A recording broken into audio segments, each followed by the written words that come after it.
এখন আমরা আলোচনা করব একটা আননোন ডিজিজ নিয়ে। অসুখটা হচ্ছে রিউমাটিজম অফ হার্ট, মানে হৃৎপিণ্ডের বাত। আপনারা কেউ কেউ মনে করবেন এই হৃৎপিণ্ডের বাত এটা কি একটা অসুখ নাকি? হ্যাঁ বন্ধুগণ, এটা একটা অসুখ। কারো হাঁটুতে যদি বাত হয়, সেই হাঁটু বাত কোনো ক্রমে সেরে গিয়ে হৃৎপিণ্ডে গিয়ে অ্যাটাক করে। মানুষ আমাদের কাছে আসে হৃৎপিণ্ড ব্যথা যন্ত্রণা, তখন বিভিন্ন ডাক্তারবাবু হার্টের ওষুধ দেয়, অ্যাসিডের ওষুধ দেয়, তখন সাময়িক ভালো হয়ে যায়। কিন্তু এই অসুখটা এত কষ্টদায়ক যেন হার্টে একটা কেউ খিল মেরে রাখছে।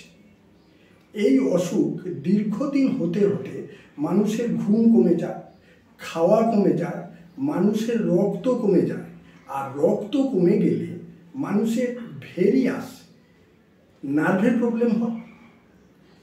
তখন আমাদের কাছে আসলে তখন আমরা দেখি যে আপনার ইসিজি রিপোর্টটা দেখি। ইসিজি রিপোর্ট যখন নর্মাল পাওয়া গেল, তখন আমরা 100% শিওর হয়ে গেলাম এটা হৃৎপিণ্ডের বাত।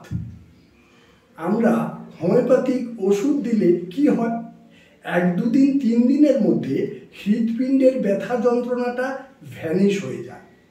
তারপর সেই ব্যথা যন্ত্রণাটা গিয়ে হাঁটুতে গিয়ে অ্যাটাক করে।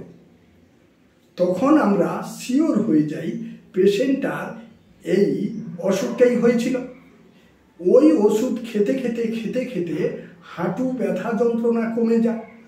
তারপর অ্যাঙ্কেল জয়েন্ট ফুলে ওঠে, আবার সেই ওষুধ খেতে খেতে অ্যাঙ্কেল জয়েন্টের ব্যথা যন্ত্রণা সুন্দর রিমুভ হয়ে যায়।